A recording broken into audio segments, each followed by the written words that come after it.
문정인이 얼마 전에 파리에 가서요, 강연을 했는데 끝나고 기자 간담회를 했답니다. 문정인의 생각은 나중에 이 문재인의 생각이 되기 때문에 문정인의 생각이 어떠한지 우리가 알아보는 것은요, 매우 중요하다고 봅니다. 과거에 보면 이 독일에서 히물러의 생각은 하이드리히의 생각이다, 또 나중에 히틀러의 생각이다, 이런 말도 있었어요. 마찬가지로 문정인의 생각은 문재인의 생각이 되는데요.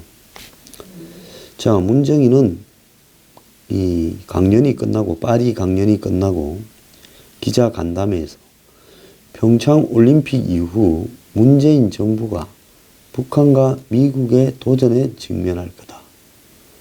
즉, 이 말은 쉽게 말하면 미국은 이제 군사훈련 하자라고 할 것이고, 북한은 군사훈련 하지 말고 이제 우리와 함께 평화협정 맺고 이렇게 하는 부분으로 이렇게 미국을 끌어내고 너네하고도 하자, 이렇게 하겠죠. 그리고 우리를 지원해라 이야기를 할 거고, 그래서 결국 올림픽이 끝나는 4월이면 연기됐던 한미훈련이 재개되어 5월까지 이어지고 곧바로 8월 달에 또 을지 포커스 훈련이 있기 때문에 내내 한미 군사훈련이 진행될 수밖에 없을 거고, 북한은 반발하고 한반도 긴장이 높아질 거다라고 문정인은 말을 하면서, 트럼프는 남북 대화를 용인했지만 그의 참모와 워싱턴 정계 분위기는 김정은과 북한의 평창 참가에 대해 매우 부정적이다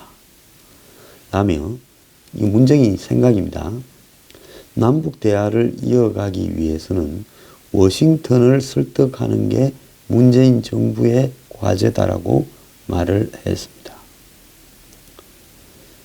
자, 빅터차 낙마하기 하루 전날 이 말을 했대요.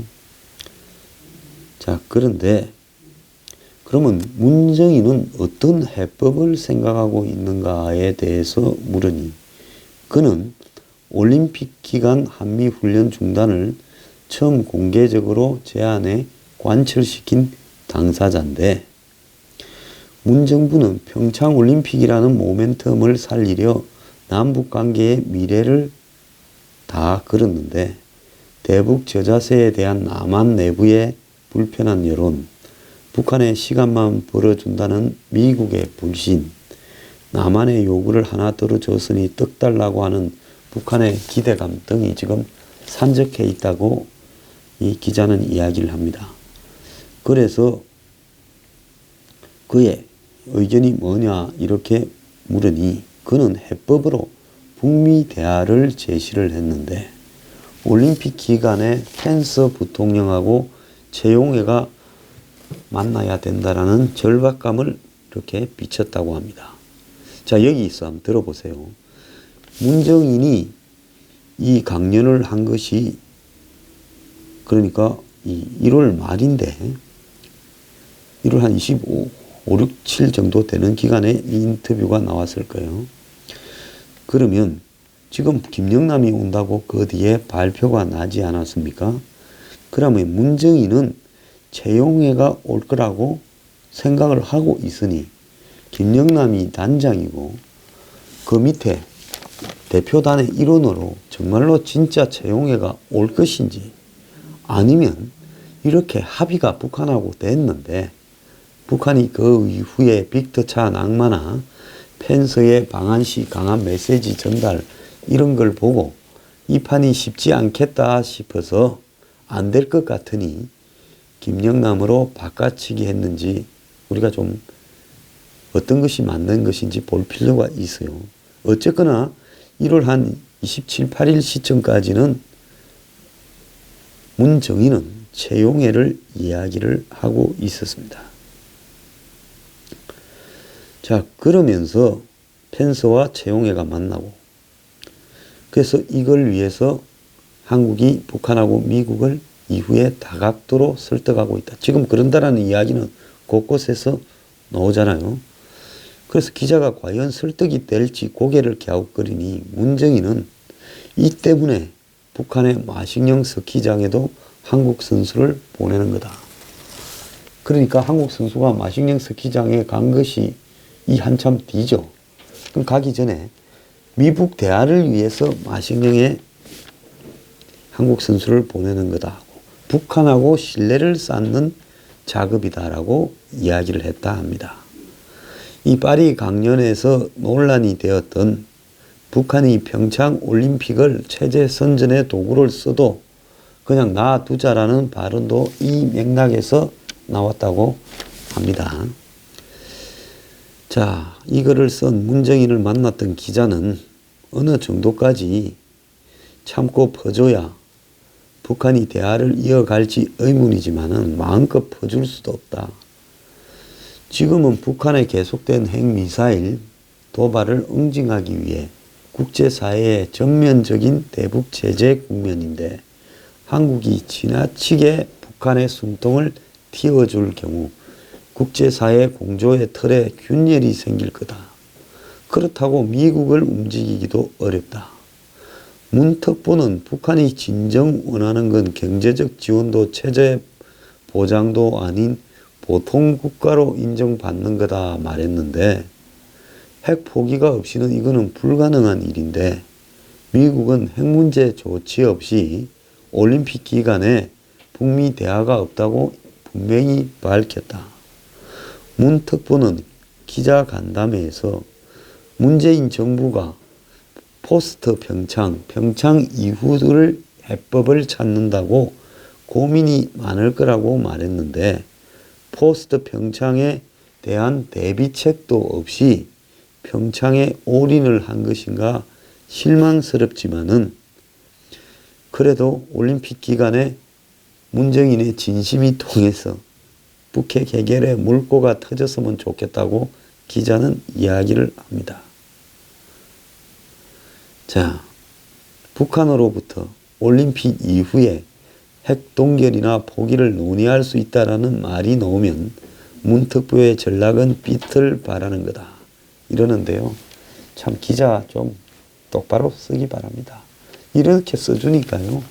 간이 배 밖에 나와서 저러는 거 아닙니까? 하긴 뭐 간부급 기자니까 이럴 수밖에 없는 것도 이해를 합니다. 그런데 문정인이가 또 이상한 이야기를 며칠 전에 했습니다.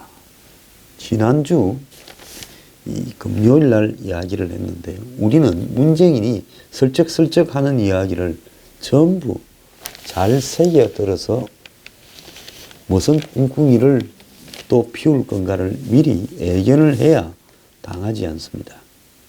북한 사람 감시하는 것도 아니고 한국 사람 참 감시를 해야 되니 이것도 피곤한 이야기입니다. 이거는 이제 빅터차가 낙마하고 미국 정부가 대북 강경 의지를 피력할 때 나온 이야기입니다. 문정인이 프랑스에 이 강연이 끝나고 이번에는 또 영국을 갔습니다. 런던 대학과 바스 대학 초청 특강에서 북한이 현실을 직시하고 도발 자제를 계속하고 먼저 손을 내밀리는 모습을 보여주기 위해서 한국계 미국인 납치되어 있는 사람 3명을 석방하는 제스처를 보인다면 올림픽 기간에 북한과 미국 간의 즉 펜스와 북한 간의 대화가 될 수 있을 거다라는 이야기를 또 썩 걸렸습니다. 문정인이 이런 발언을 할 때는요, 그냥 하는 게 아니라 미국 내부에 문정인이 연결되어 있는 사람들이 많습니다. 제 개인적인 생각으로는 빅터 차도 이런 맥락에서 낙마를 했을 가능성이 크지요. 그렇기 때문에 그 사람들로부터 문정인은 정보를 빼는 겁니다. 물론 그거는 그냥 빠지지 않고 여러 가지 일이 있을 건데 제가 뭐 언급하지 않겠습니다. 어쨌거나 자기 인맥을 관리하고 미국의 외교안보 라인 일부에 그리고 그 길 통해 가지고 북한이 뭐 해주면 미국이 대화를 해줄까 그 선물을 한번 이야기를 해봐라 해서 미국 쪽에서 북한에 억류된 한국계 미국인 3명을 이야기를 들었겠죠. 그래서 문정인이 이런 말을 했는데요. 이 말은 트럼프가 미 의회에서 연두 교서 속에 북한의 무모한 핵무기 주구가 우리 본토를 위협할 수 있다라는 국정연설 직전에 이루어진 강연입니다. 문은 북한이 평창올림픽에서 가능한 모든 이점을 취해야 되고 그러지 않으면 상황이 애척불허하게 된다. 이렇게 말을 하면서 펜스가 북한 대표단을 만날 것 같냐라니까 모르겠다. 워싱턴으로부터 답을 얻어야 할 것이다. 미국 국무부가 공식적으로 북한 대표단과는 대화하지 않을 거라고 말하지만 북한이 선물로 뭘 가져오는가에 달려있다라고 말을 하면서 문 교수는 강연 이후 기자들한테 미국이 비핵화를 하자고 한다면 북한이 응하겠느냐면서 그건 또 북한이 응하지를 않을 거니 일단 대화를 시작하기 위해서 미끼가 있어야 된다는 투로 말을 했습니다. 자, 그는 평창올림픽을 계기로 북한이 핵미사일 활동을 중지하고 즉 실험하는 것을 중단하고 지금도 오랫동안 못하고 있잖아요. 겁이 나서. 한미는 군사훈련 축소 또는 중단을 하는 것을 처음 제안했고 실제로 이 제안대로 이루어졌는데 북한이 핵미사일 활동을 중단한 것은 미국이 진짜 군사적 행동에 옮길까봐 겁이 나서 중단한 건데 한국이 미국을 쪼아서 군사훈련을 축소 중단한 것은 이것은 아주 잘못된 일이죠. 북한은 당연히 해야 될 일을 한 것이고 미국은 한마디로 올림픽 때문에 할 수 없어 양보를 했지요. 자, 그러면서 평화올림픽을 올림픽 평화로 바꾸려는 문 대통령의 노력이 앞으로 강력한 도전에 직면할 거라고 했는데요. 아마 자기들도 이제 어떤 일이 벌어질지 대략은 짐작을 하고 있을 거라고 봅니다. 바보가 아니면요. 그런데 이때까지 소설 잘 썼고 소설이 몇 개는 맞았어요. 물밑에서 열심히 구멍을 파서 대화를 했어요. 그런데 이게 이제 계속 그래 될 건가 하는 것은 큰 의문이라고 봅니다. 자, 올림픽 이후를 걱정하니까 문 대통령 지지율을 이야기를 좀 해주겠습니다. 리서치뷰라는 여론조사 기관에서 지난해 5월부터 올 1월까지 문 대통령의 매달 여론조사를 했는데 지난해 5월 85%였는데 올 1월 달에 59%로 며칠 전에 무슨 다시 60%대로 올라갔다고 설쳐대더니 59%로 이렇게 나왔습니다. 한때 이 56.7%라는 최저의 지지율을 발표했던 RN서치는 2월 첫째 주 여론조사에서 지난주보다 0.5 떨어진 61.4를 기록했습니다. 갤럽이 2월 첫째 주 조사에서는 지난주보다 1% 하락해서 63%가 나왔습니다. 리얼미터만 소폭 상승해서 63.5가 나왔는데요. 전체적으로 봤을 때요. 지금 이 지지율은 한마디로 완전히 하락세는 분명합니다. 그런데 지금 문정인의 저런 호언장담이나 이런 부분들도 다 평창 이후에 자신들의 프로그램도 여론 지지율이 높다라고 환상을 심어주면서 저렇게 밀어붙이는 부분이기 때문에 이 여론조사 부분이 매우 중요하다는 겁니다. 자, 지금 문재인의 지지율이 최근에 50% 기껏 많이 나왔다는 건 60% 초반에 턱걸이하고 있는 정도인데요. 취임 후 가장 낮은 수준으로 가고 있고 실제로는 이것보다는 매우 많이 낮을 것이다 라고 많은 사람들은 생각을 하고 있습니다. 근데 이걸 여러 가지 기법을 동원해서요 좀 높게 넣도록 유지시킬 수는 있어요. 근데 이게 올해는 그렇게 절대 못하고 점점 낮아지면 나중에 실제 지지율에 수렴해 갈 수밖에 없어요. 이렇게 속이는 것도 올해는 절대 못 속입니다. 자, 그런데 최근에 이런 문재인 정부의 지지율 조사가 민심을 제대로 반영하는지 어렵다라는 의문을 가진 사람이 많죠. 그래서 여론조사는 결국은 연령, 성별, 지역별로 이렇게 배분을 해가지고 무작위로 사람을 뽑아서 직접 전화를 걸거나 ARS 자동 전화 응답으로 하는데요. 대개 표본이 1000개입니다.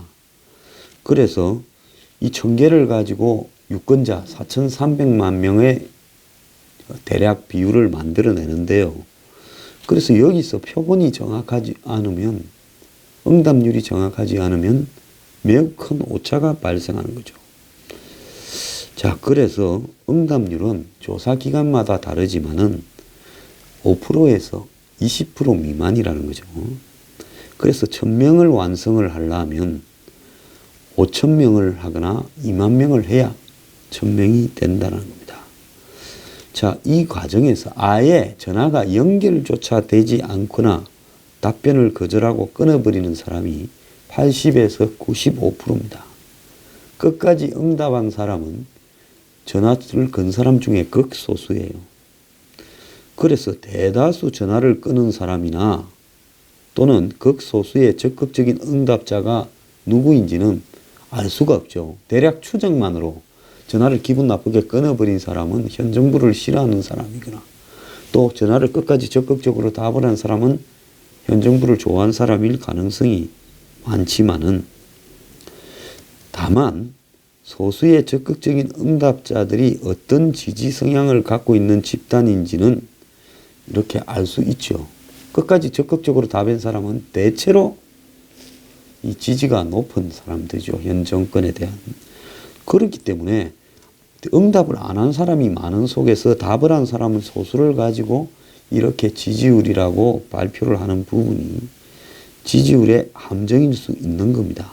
그래서 최소한의 표본 집단이 전체 여론을 대표할, 모집단을 대표할 그런 자격이 있느냐라는 의문이 제기되고, 매주 빠짐없이 발표되는 이런 지지율이 대략은 여론조사 회사의 밥벌이하고도 관계있고, 정치적인 의식도 관계있고, 또 편도 관계있다 보니 이걸 믿을 수 있느냐, 믿거나 말거나 이런 식이 되는 겁니다.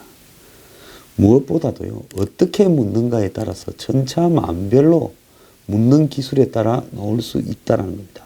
질문의 구성 방식이나 뭘 앞에 묻고 뭘 뒤에 묻는가에 따라서 원하는 대로 얼마든지 이렇게 지지율을 끌어낼 방법도 여러 가지가 있습니다. 그렇기 때문에 이 조작된 전문성, 즉 전문가들의 복잡한 말로 여론을 얼마든지 조작할 수 있다는 거죠. 자, 그런데 이 여론조사를 액면 그대로 믿고, 아니면 여론조사를 그렇게 나오라고 자급질을 해대면서 그것만 믿고 우리가 지지율이 높다고 설치면 착시 현상에 빠져서 왜곡이 발생하는데, 현재 문재인 정부가 북한에 이렇게 드라이버를 걸고 있는 부분은요, 여론조사의 왜곡입니다. 착시거나 안 그러면 조작인데요. 문재인 정권을 지금 빠는 사람들은 문재인 대통령의 지지율이 급반등 예측을 할 거다, 오를 일만 남았다고 헛소리를 하고 있습니다. 자, 그런데 제가 문재인 이야기하다가 왜 이 이야기를 하는가 하면, 최근에 이 정권이 1월 한 달간 1월 1일 날 김정은부터 시작돼서 북한 카드를 보여줄 수 있을 만큼 다 보여줬어요.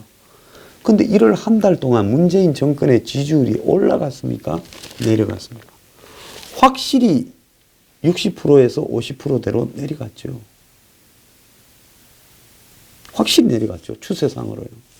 그건 뭘 말하는가 하면, 북한 카드를 앞으로 이제 올림픽 개막이 되면 더 쓰면 쓸수록, 만경보호가 오면 올수록, 예술단이 설치면 설칠수록 북한의 뭐 육해공을 다 그냥 뚫어주고 제재를 완화해주고, 또 북한에다가 친절을 베푸면 베풀수록 어째요? 국민들은 환멸을 느낄 거예요. 현성우리 와가 이 정권 지지율이 제가 볼 때 한 30-40% 떨어졌다고 봅니다. 그렇기 때문에 문정인의 이런 착각은 지지율에서 온 착각인데, 제 개인적으로는 이 정권이 실제 지지율은 나와 있는 지지율보다 15% 안팎이 낮을 거라고 보고 있습니다. 그렇다면 실제로는 한 45에서 40 사이 자신의 원래 대선 때 지지했던 정도의 지지율로 거의 돌아가 있을 거라고 저는 보고 있어요. 네가 어떻게 그걸 아냐 하면 저도 아는 방법은 과학적으로는 없습니다. 그런데 대략 박근혜 정권이 이맘때 됐거나 다른 정권이 이맘때 됐을 때 10개월 차에 40%이 초중반으로 떨어집니다. 그래서 이 정권이 그 정권들보다 잘했느냐라고 봤을 때 더 위험하죠. 근데 과거는 북한 변수가 표를 얻는 거였는데 북한이 핵과 미사일 도발을 하면 할수록 이제 표를 잃는 쪽으로 가고 있어요. 그런데 여기에 이제 죄를 뿌리는 사람들, 정권 떨어지라고 죄를 뿌리는 문 대통령의 척건들이 있습니다. 이 사람들입니다. 정세현이, 이종석이, 이석현이 뭔 말을 했나 한번 봅시다. 북한 예술단이 만경봉으로 오는 것이 받아들여졌기 때문에 김영남이 공로로 오는 것에 대해서도 논란이 일어나지 않는 게 낫다. 왜 가짜않게 일본 총리가 나서 한미훈련 재개 이야기를 하나. 일본 보면 좀 비겁하다. 뒤에 있는 커녕 미국이 때려줄 거라고 생각하고 앞에서 소리 지르고 하는 게 졸개 같잖나. 자, 이종석. 북한은 손님으로 오는 거다. 우리 사회나 언론도 평정심을 가지고 기사를 쓰면 좋겠다. 북한의 건군절 열병식은 김정은이 정상국가로 나아가는 일련의 과정이다. 참 희한한 소리들을 하고 있습니다. 열병식이 정상국가로 가는 과정이라니. 이석현 전 국회 부의장, 펜스 부통령은 잔치집에 고가로 오고 아베 총리는 남의 떡에 제집 구탈 심산이다.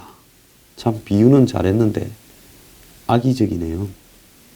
북한 열병 한다는데 야당 연병 같습니다. X니까요. 연병 정신 좀 차립시다. 자, 이렇게 말을 하면 할수록 지지율을 더 떨어뜨려 주니까요. 우리가 당분간 좀 듣기 싫더라도 이런 사람들이 막 떠들도록 그렇게 좀 이렇게 들어줍시다. 그러면 올림픽 끝나면 지지율이 뚝 떨어져 있을 겁니다.